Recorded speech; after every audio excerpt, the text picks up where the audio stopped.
and this is our first ever informational night, and so we're hoping it goes well, and we're hoping that we can give you some information that will be useful to you as you help plan your child's schedule as we move into planning for the next school year. A lot of changes on the horizon with Common Core state standards and types of instruction that we're going to be offering for your children. And we want to get this information out to you, be able to answer your questions. Hopefully we'll get to them, and hopefully everybody go out here with a whole lot more information and feel good about what's going on in Russellville School District. First of all, I'd like to introduce the administrative staff that's here today. First, you'll be hearing from Sheila Jacobs. She's the Director of Secondary Instruction for the Russellville School District. Next, you'll be hearing from Sarah Stovall. She is the Instructional Facilitator in Literacy at Russellville High School. The administrators that are here tonight, we have Al Harpino. He's the junior high principal. We have Lori Edgen. She's assistant principal at Russellville Middle School. Alan Nolan, principal at the Secondary Learning Center. And in the back, running my lights for me, is Joe Sikowski. He's a fellow assistant principal here at Russellville High School. Again, I want to welcome you to Russellville High School, and as you can see, our almost completed Fine Arts Center. We're really excited for you to be on campus and see that, and can't wait to get into that facility. Okay, so first up, we're going to have Sheila Jacobs.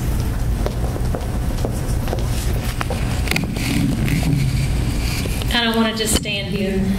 Okay, my name is Sheila Jacobs. I work in grades 6 through 12 as the Director of Instruction and Curriculum. And the purpose of my presentation tonight is to talk to you about Common Core state standards and to address any questions you have. We have a lot of questions, so we won't be able to answer them all tonight, but I'm going to give you my email address and phone number.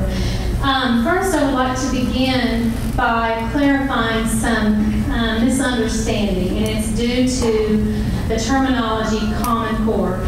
As you know, a few years ago, we were required by federal or state, not federal, by state government to have students choose Smart Core or Common Core for graduation.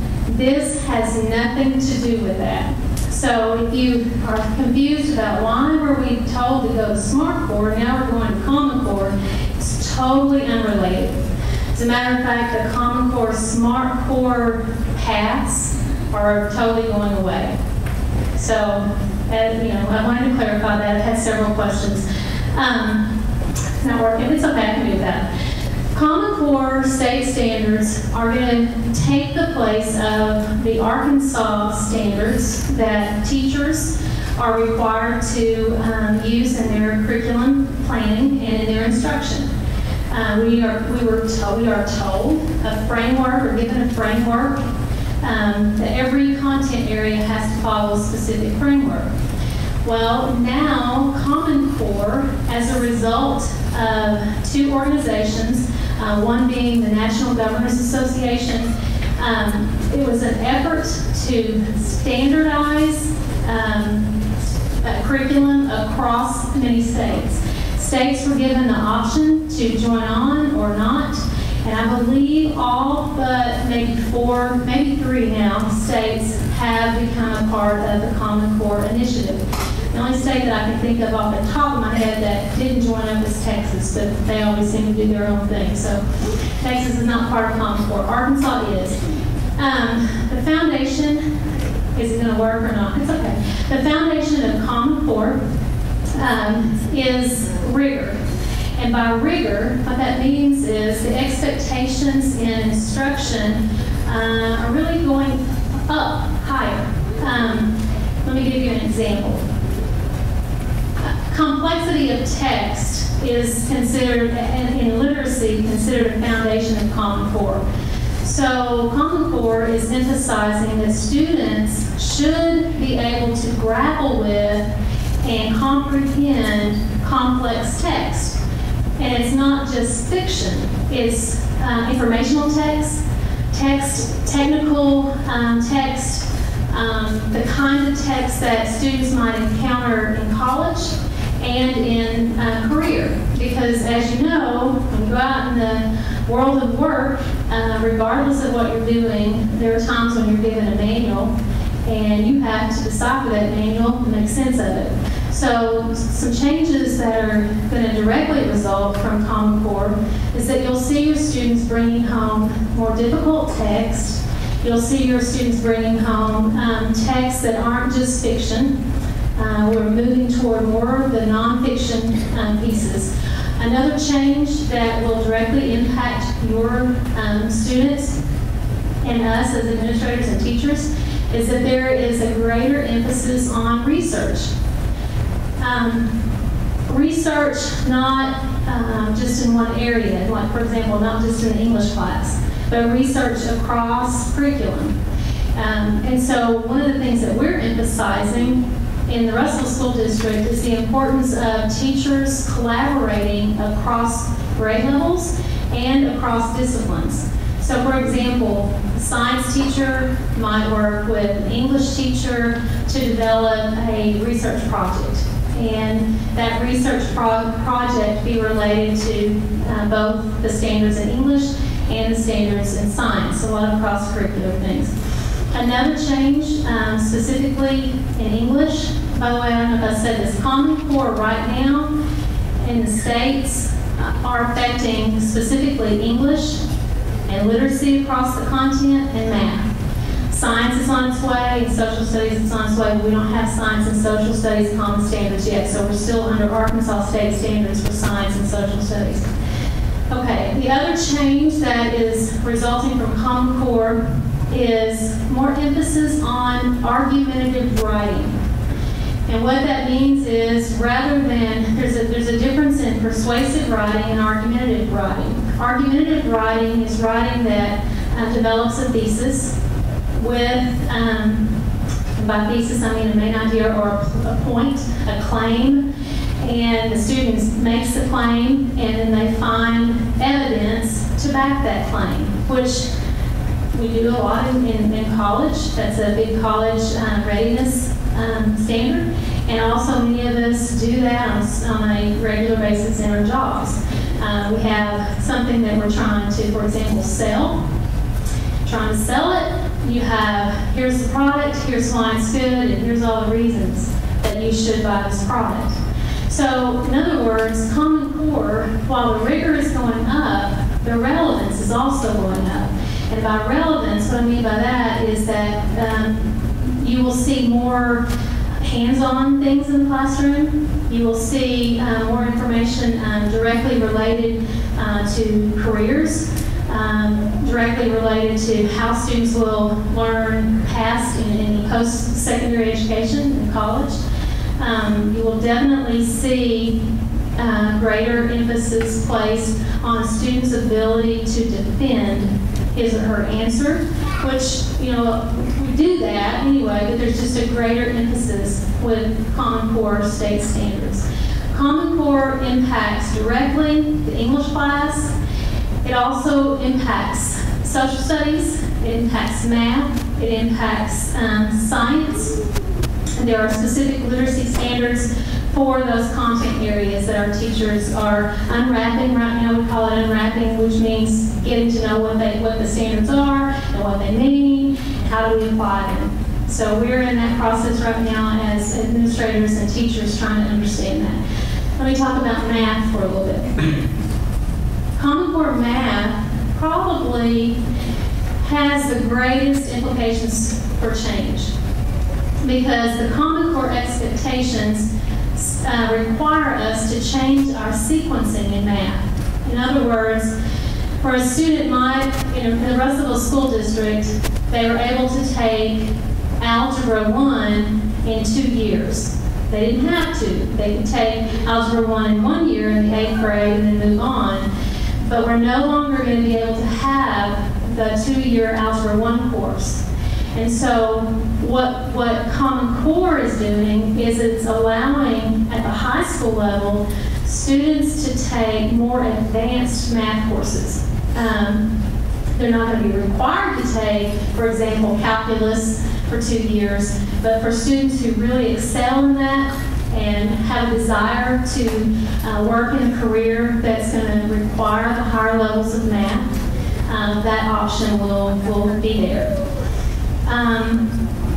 In addition to that, the standards, for example, let me give you just a really practical example. The standards in Algebra 2 in Arkansas they were rigorous, but with Common Core change, a lot of what was taught in pre-calculus will now be taught in Algebra 2. So as you can tell, Common Core standards are requiring us to really raise the bar. I don't want to scare you because we're doing this in increments. We're taking steps in that direction. And for a timeline, let me just give you where we are as far as our timeline. We were required to implement Common Core standards in grades K through 2 this year. So if you have a kindergarten, first grader, or second grader, you should have already been hearing about Common Core and getting information about how Common Core affected the lower grades. For this coming school year, the expectation is for implementation in grades 3 through 8. However, because grade 8 implicates algebra, the Russellville School District is implementing the Common Core state standards in grades 3 through 9 next year. So next year we will have K-9 Common Core state standards. So teachers will be developing their curriculum and there's daily instruction based on Common Core state standards, not on the former Arkansas standards. If you, and I'm sure you're going to want more information about Common Core, what all this means, and practical examples, there is a website. You can go, the easiest way to get there is just go to the Arkansas Department of Education. My technology, oh, is it working now? Can you go to there's a slide on there, there's the timeline. Let me address that right there. Okay, I told you when the timeline was for implementation. Let's talk about testing, our favorite word. There has to be a test for everything. And as you know, our students were benchmarked. They took the benchmark test, and at the higher grades, they took the end of course or end of level test. There will be accountability or tests for the Common Core state standards that will replace those other tests. And the timeline for that in 2013-14, so not next year, year after next, our students will take a field test so that they can norm the cut scores and so forth. We will not, administrators, teachers, parents, we will not get to see the results of that field test, unfortunately. We will hear about the results and overall scores and so forth and how different states did on the field test, but we will not get individual scores. But in 14-15, and I put real, and what I mean by real test is it's the test that counts for accountability. We still have a lot of questions about what the accountability system is specifically going to look like, but the real test is 14-15. I do have a slide on there, Mr. Robinson, if you can find a slide that, Forward or back? just keep going. I've already said all that. Still not clicking? It's going, it just takes a Okay. little while. Slow. Maybe. And maybe not. Maybe not. Okay, I'll talk about it best I can off the top of my head.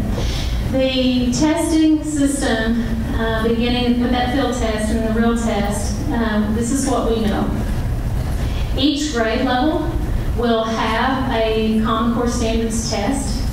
And when we get to the upper grades, we will have end-of-level tests. So, for example, we'll have an end-of-level English or literacy assessment. We will have an end-of-level math assessment for the specific math courses.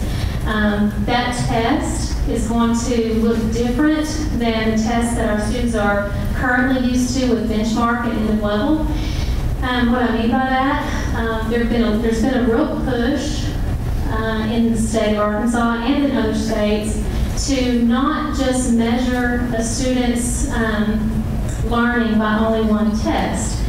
And so Common Core, originally, they were going to have 4 mandated tests per subject. That has changed because of funding. And currently, the plan is for math, there will be 2 mandated tests.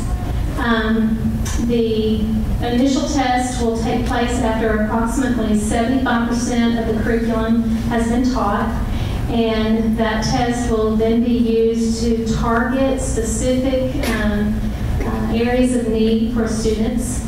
And then the final test will be given after approximately 90% of the curriculum has been taught. And that will be the test upon which the accountability system is based. English, well, let me back up on math. There will also be 2 tests that are optional that I believe our district will choose to do. And the reason I say that, I don't know that for 100% fact, but I believe we will, is because these 2 tests will be given early in the year, and they will be used as diagnostic tests or formative tests to give us more information about specific areas that individual students need so that we can plan intervention and remediation for students. So those tests will be optional to the states, but I believe Russellville School District will choose to give those assessments. English is a little bit different. There are actually 5 options, well, actually not options, but 5 pieces of the English assessment.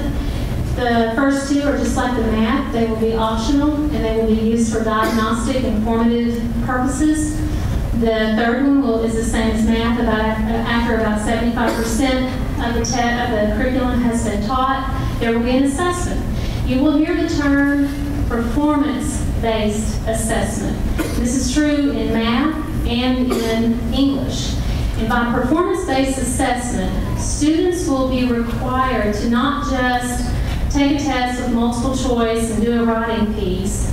Instead, they will be given multiple steps, and we're being told that this test, the performance-based assessment, could take place over a number of days, not just in one setting. We're also trying to figure out what it's going to look like in terms of the technology, because these assessments are supposed to be on a computer. They're supposed to be computer-based. Okay, so you have the performance-based assessment, and then you have the more traditional assessment at the end with what our students are used to with the multiple choice and the open response or constructive response items. The final 2 tests in English are the tests that count toward the accountability system. And the 5th one is very interesting because it's not optional. However, it will not, I'm going to tell you what it's going to look like, but it will not become part of the accountability system as far as ranking schools and so forth, but we are not given an option. We have to give it. What that is after the performance-based assessment, students will be required during that, or as part of that assessment, to defend claims, to take various pieces of writing, and to maybe even conflicting pieces, and to come up with a main idea or a thesis statement and then support it using research, formatting, and so forth. That test that's going to be mandated but not part of the accountability will be an oral presentation and defense, so an oral defense presentation in the English classroom of what they did on that performance-based assessment. Our teachers will be given a rubric that is not designed by us, but is designed by all the consortium of states who are part of the Common Core standards. And they will be required, okay, I'm up here defending my paper, my project, what I've done, I'm telling you all the reasons for my claim, and then my peers, all of you are encouraged to ask me questions to see how well I can defend what I've done. And as I said, that will be scored on a rubric. It will be part of the score in the English classroom on the local level, but will not be part of the overall score for accountability purposes, if that makes sense. Okay. If you will go to the very last slide. maybe some of you want to write this down. I'm going to give you some websites that provide a lot more information. There are videos that you can look at about the Common Core standards and how they're going to change what we do in school. I'll tell you a good quote I heard recently. As we've been trying to understand the standards and the changes that the standards implicate, we've had specialists come in and work with our teachers and allow the teachers to ask questions and as we try to figure this out. Recently, we had a state literacy specialist in, and this is what she said. She said, done correctly, Common Core will be a transformation of education. Done correctly, Common Core will be a transformation of education. So hopefully, and I can guarantee you, we're in the Russellville School District, we're going to do the very best we can. These classrooms are going to change. They're going to be more active. There's going to be more project-based learning. There's going to be more contextualized learning. Learning by contextualized, what I mean by that is learning that is built on real-world things. What's happening out there, and how do we apply our skills in writing and reading and math to solve those problems. Will it not advance? Okay. Is it on there? It's on the bottom of the Parent Tips Planning for College and Career. It has the website. Correct. There's a website on the Parent Tips page that if you don't have it, then see one of us afterwards. Okay, I'm going to allow some questions. If you have questions over Common Core, just from what I said tonight. And the mic is right here in the middle. Would you mind coming to the mic? Please don't make me defend my thesis. I did this from memory because my PowerPoint didn't work.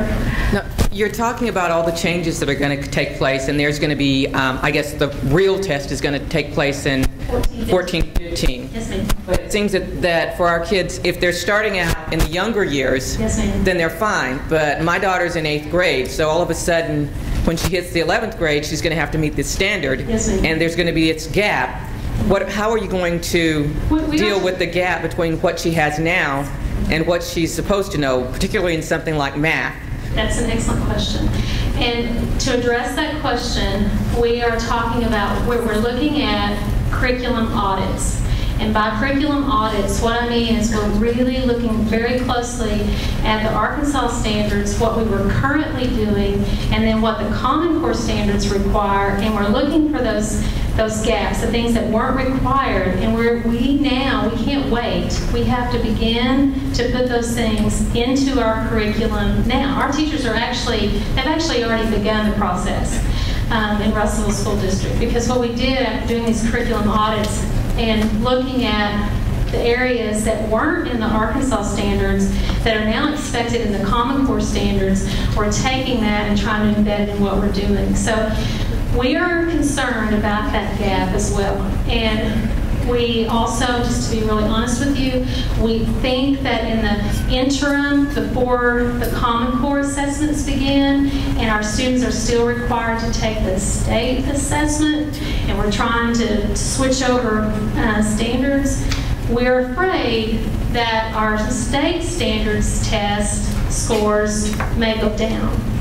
But we, across the state and across every state that chose to be a part of Common Core is going to have to address that. So, very good question. Any other questions? Okay, my name is Sheila Jacobs. I'm going to give you my phone number, and I'm going to give you my website or web address, email.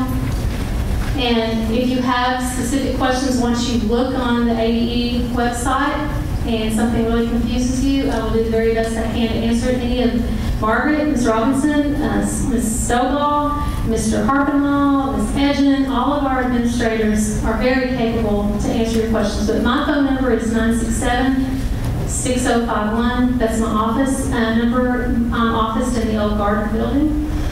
That beautiful building with no windows there. My email address is sheila.jacobs@russellvilleschools.net. I'm getting a lot of emails from parents, and there was a lot of confusion about Common Core and Smart Core. Just remember that this has nothing to do with that. Thank you very much for your attention. I think Ms. Stubble is up next, and she's going to talk to you about project-based learning, which fits in with the Common Core scheme. Let's see if I can on my notes. Oh, there you go. There it goes right. Yes. Okay. I'm going to talk to you briefly, and it will be brief since I no longer have a PowerPoint.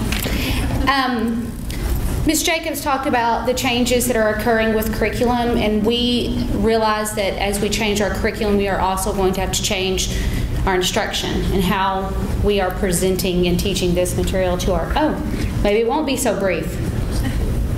How we are, is it going to work? Okay. How we are going to change our instruction.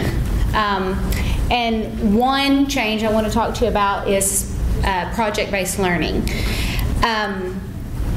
Let me see if, no. Okay, it's fine. I'll talk from my notes. It pops every about a minute. It's fine. A lot of the information that I'm going to talk to you about came from the Buck Institute. And if you want to write down that web address, it's www.bie.org. And from what I understand, that will serve as our guide as we implement project-based learning.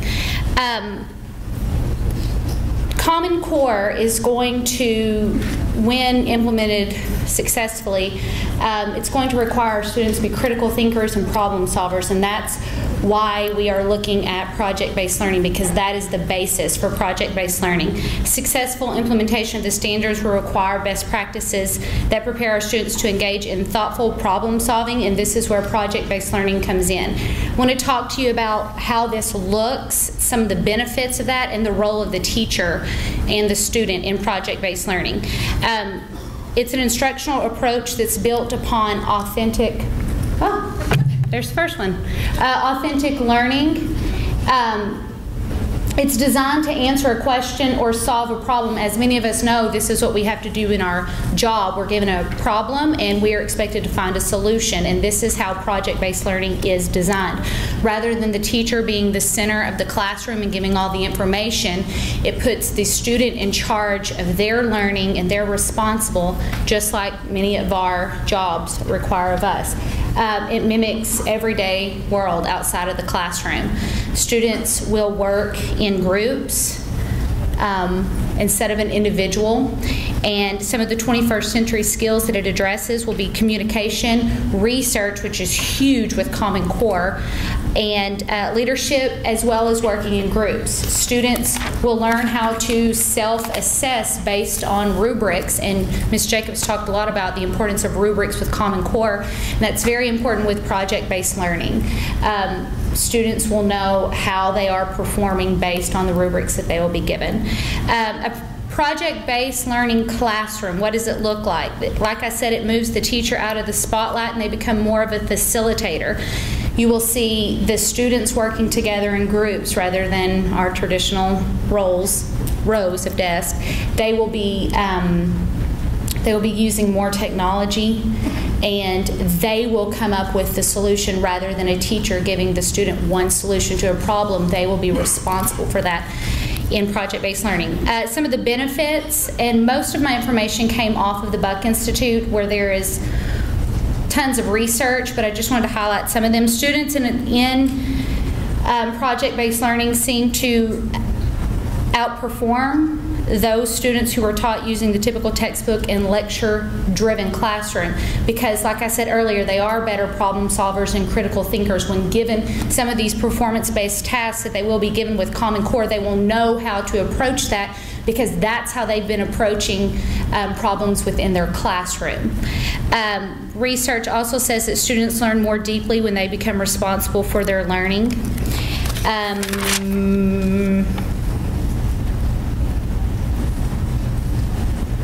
had a really wonderful video. It said research says and then students say, but some. Yes, there are several videos on the Buck Institute, the website that I gave you. But basically, just let me tell you what the video said. The students said that the learning stuck with them because they were responsible for it. They learned to work in groups. They learned how to problem solve without having the teacher standing over them the whole time. Things became more relevant because, as Ms. Jacobs talked about earlier, different disciplines got together. A math teacher may be working with the science teacher, and the students will have the same problem, and the math teacher will give them the skills they need to solve the problem, and the science teacher will give them the different set of skills, and they'll work together with other disciplines. The point of the video was that the learning became very relevant for the students, and they understood why they were doing what they were doing. Okay? The students said it much better than I did. Any questions about that? The teachers, there's a lot of PD that's going to go along with this. We have plans to offer, the teachers will be going through some PD. We're not just going to say, okay, we're doing project-based learning, now go forth and do it. They're going to be receiving PD on this and given, PD means professional development. We are working right now. Currently, the teachers are, as Ms. Jacobs said earlier, unwrapping the standards. They're looking at these, and they're working with different departments to say, okay, this is what our students have to be able to do. Now, how can we work together, and how can we give them a project that will better prepare them for the Common Core standards? So that we're starting that process now. We're starting the planning part of it for the instruction, and then they will receive further professional development as we implement this next year. Any questions on that? No? Okay, thank you very much. It's as brief as I could be.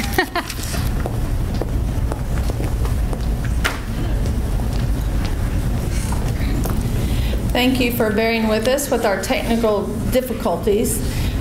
Just to explain a little bit, we have a wireless connection from our box to the projector, and as you can see, there's interference in that. And my theory right now is everybody in here that has wireless devices, I think it's interfering with our connection. That's why it's every 5 minutes it'll flip a slide. But anyway, we will deal with that, and that's a conversation to be had with the technology department.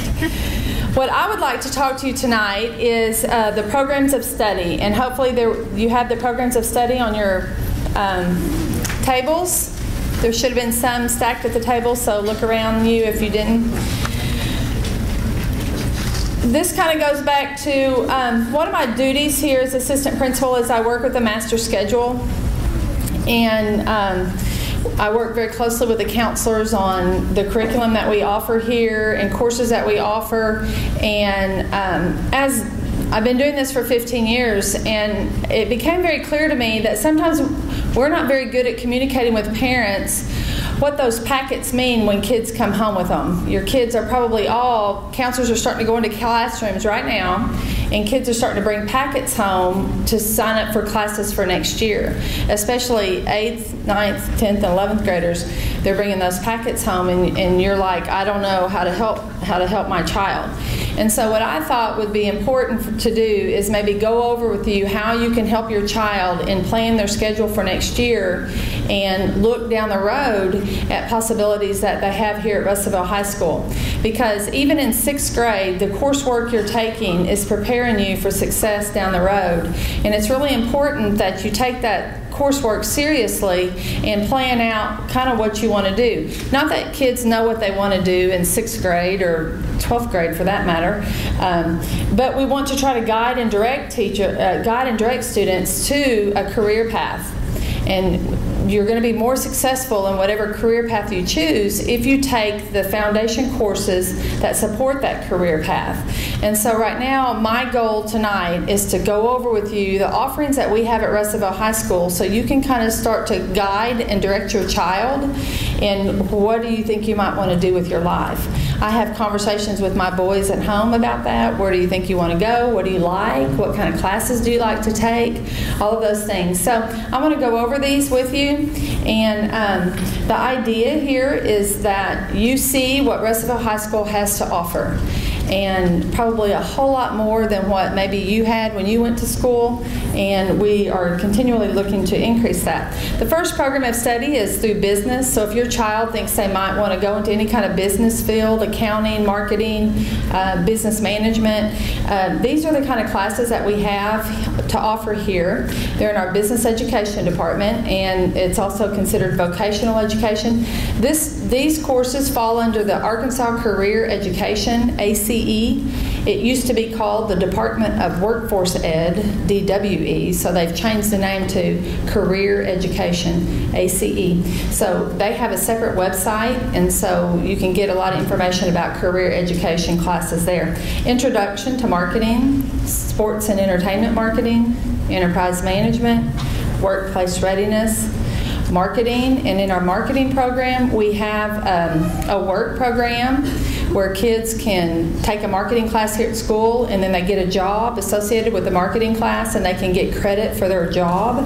A lot of the organization a lot of the students are members of the organization called DECA, and some of our kids leave school early and go to work, and that's done through the marketing program. We have finance classes. We have Accounting 1 and Accounting 2. And if your child is going to major in accounting in college, they must take that in high school. It is a very good foundation for them. It will make their transition into college a whole lot easier if you take accounting in high school. And sometimes we get kids that come back and say they didn't take accounting and wish they would have. And we have business law. In the past, we have not really had an honors pathway in the marketing program or in the business education program. We have changed that. We now are offering several honors classes through the business program. So if your child is an honors student, they're trying to graduate with honors or be a highest honor graduate, we do have some opportunities available for them in the business program. We are offering an honors marketing class next year for the very first time, and business law is honors as well as accounting 1 and 2. So even if your child is an honors student, there are courses available for them in the business program. The second career path is through communications. Many of your children are interested in journalism, whether it be yearbook or newspaper. We have both of those staffs here at the high school, so students are able to go either direction of a yearbook pathway or a newspaper pathway, and they produce our products here at the high school, and that's what they bring home and are so excited about. We have a yearbook and a newspaper.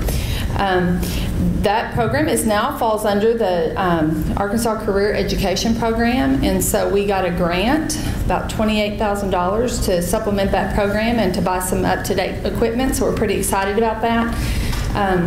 And so we'll be hopefully advancing the opportunities we have in journalism. Digital communications, that used to be called desktop publishing. So this is another type of, if you're into graphics and that type of thing, digital communications is a way to do that. The first 2 years are more desktop publishing type activities. The second two classes are more in audio visual and editing, that type of thing. So we have a lot of opportunity there. Our EAST classes, we have 4 years of EAST. They have that in junior high as well and high school, and so a student can get extensive information, extensive knowledge in the EAST program. That's environmental and spatial technology. And as a matter of fact, if you'll turn around and look in the back, Mr. Billings is our EAST facilitator here at the high school, and one of our wonderful students is back there filming for us. So these information videos will be available for parents to view if they were not able to come tonight. So our EAST program is a very good program, and those of you who watched our lip dub, did you watch that? I hope so. If you didn't watch that, you need to get on YouTube and watch that, because it's a very, very good program, and our EAST kids organized that along with Mr. Billings' guidance. Music technology A&B is another class that we have in the technology field. Education, if your child wants to become a teacher, which we all hope they want to, because we need good teachers out there, For those of us who retire, we want to make sure we're replacing with good people. So if your child's interested in becoming a teacher, they need to pick a career, an area of interest that they're strong in. If they're good in math and science, highly encouraged to, if they're going to be a teacher, to get certifications in those areas because they're in high demand. So they pick a field. They might be good in social studies. They can become a social studies teacher. So whatever area they're interested in, they'll take degree work there.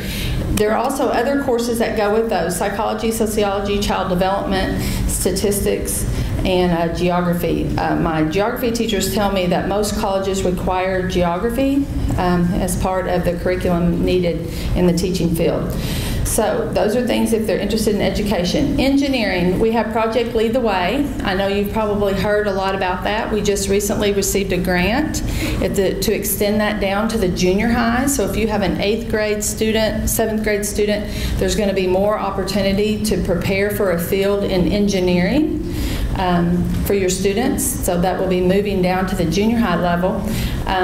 But the courses in that are Introduction to Engineering Design, Principles of Engineering, and Digital Electronics. There will be a 4th class added. As soon as we add the 9th grade class, there'll be a 4th class added to high school so a kid can take all 4 years in the engineering program. What they've told us, there's an 80% dropout rate in engineering. Kids go to college, they say they're going to go into engineering, and there's like an 80% dropout rate. So Project Lead the Way is designed to prepare kids for work in that field so there's less of a dropout down the road. An important thing about engineering, which I found when talking to parents, you have to, a lot of fields you decide what math you have to have. Some people say, well, I'm not good in math, so what kind of math do I have to shoot for? Obviously, we want all of our students to shoot for the highest level math possible, and that would be AP Calculus.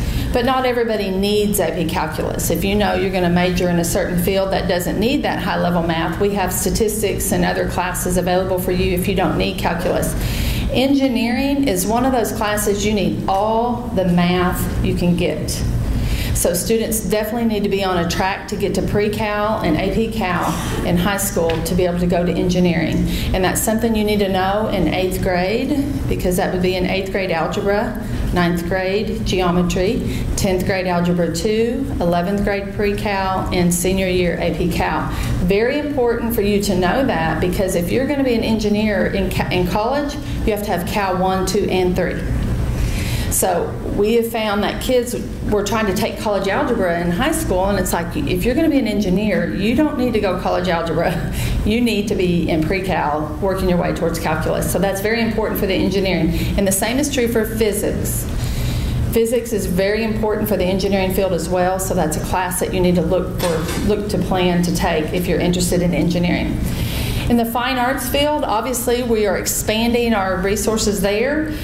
We have visual arts, we have 4 years of art, and we have art history. For the theater, we have 2 pathways that you can go in theater. We have a theater performance pathway. There are 2 years of theater performance, and we also have a technical design pathway. If you're more into the lighting and the sound and the stage work that goes with theater, we have a pathway for that as well. So we have 2 pathways in the theater department, and we hope in the future to be adding to our offerings in theater as well. Senior seminar is what you take after you've taken the 2 foundation courses. If you're theater performance and you take 1 and 2, you would take senior seminar your senior year. Forensics is our competing team where they go and they compete in words and music and individual competitions with acting. So forensics is a way to compete against other schools, and we have a pretty good, strong forensics program. And obviously we are very strong in our instrumental music and our vocal music programs, and you're probably very aware of those. They can take 4 years of each of those. AP Music Theory is another high-level music class, as well as the music technology. In the liberal arts area, it's a pretty broad area. If you're son or daughter wants to major in English or a social science, political science, law, these are the kind of courses that they need to take. Now, I put foreign language down here because a lot of colleges require for you to be a liberal arts major to have 2 years of the same foreign language. Now, that is not required by the state anymore for the Challenge Scholarship. It used to be required, but it's not required anymore. I'm not sure if there's still discussion about adding that back. But to be a liberal arts major, a lot of colleges do require 2 years of the same foreign language. We have a very strong social science program, a lot of offerings there, a lot of good teaching going on. So our kids usually really, really love their social science classes. Statistics and AP statistics, if you're going to be a liberal arts major, maybe not as necessary to have some of the higher, like the AP calculus, although if you're a strong math student, I strongly encourage you to go that direction, but not necessarily where you need to be, because in college you will not have to have any kind of AP calculus or that kind of coursework. Course that we're very proud to be offering next year is an integrated course. As Sarah was telling you about, the Project-Based Learning. We're going to offer an integrated class with AP Human Geography and AP Environmental Science. That's going to be Paul Gray and Chuck Campbell will be teaching that class in a project-based format where a lot of work, individual work on the kids' part. It's going to be an amazing class. I wish I was in school and I could take that class because they're both phenomenal teachers. And it's going to be our first jump into project-based learning, and we hope to extend that to other content areas. But we do have an integrated class going to be offering next year that is open to any grade, 10th, 11th, and 12th. So that is a pretty exciting class that we're going to have. And on the back page are sciences. Sometimes people think, oh, I'm good in science, but there's really two major fields. You have a physical science and a life science. So you need to kind of narrow down which of those focuses that you like, and then we have classes under each one. The other Project Lead the Way program we have is biomedical sciences. That is new this year. This is our first year to offer it, and it's going to help you prepare for a career in the medical field. We offered principles of biomedical science this year. Next year we will be offering human body systems. The following year, medical interventions, and then we will offer a fourth class after that, depending on what the interest is. So that's a new program that we have. It's also in a project-based format, so children will be doing a lot of individual group work and inquiry-based type learning. And the physical part as well, that engineering falls under the physical sciences, and as well as AP Environmental and Physics. I put the graduation requirements on there because I want to make sure that everybody understands to be qualified for the Challenge Scholarship. That's probably the most pressing thing. People want to make sure that their child qualifies for that scholarship when they get to be their senior year. The two important things to remember: to qualify for the lottery scholarship, you have to have a math above Algebra 2. So you have to have Algebra 1, Geometry, Algebra 2, and a math above. What maths are considered above Algebra 2? We offer statistics, AP statistics, pre-cal, AP cal, and transitions to college math. Those are all the classes we offer here that are considered above Algebra 2. So that is one major component. And secondly, the third science has to be either physics or chemistry. Sometimes people want to take environmental science as their third science, but the lottery scholarship requires physics or chemistry as one of those sciences. I know that's a lot of information to throw at you. I'll be willing to take any questions about offerings that we have. I know Mr. Harpino will answer any questions about scheduling at junior high, and Ms. Edgen would be happy to answer any questions about middle school. So if you have questions about those packets that students have brought home, now's the time to ask us, and everybody will be willing to answer your questions. Any way we can help you in preparing those students for next year's schedule? Questions afterwards, and then we'll talk about that. Any questions? Okay, well, I want to thank you for coming. If you want to stick around and ask us personally, we'll hang around and wait for you. I want to appreciate your time and your patience with our technological difficulties. Y'all have a good night.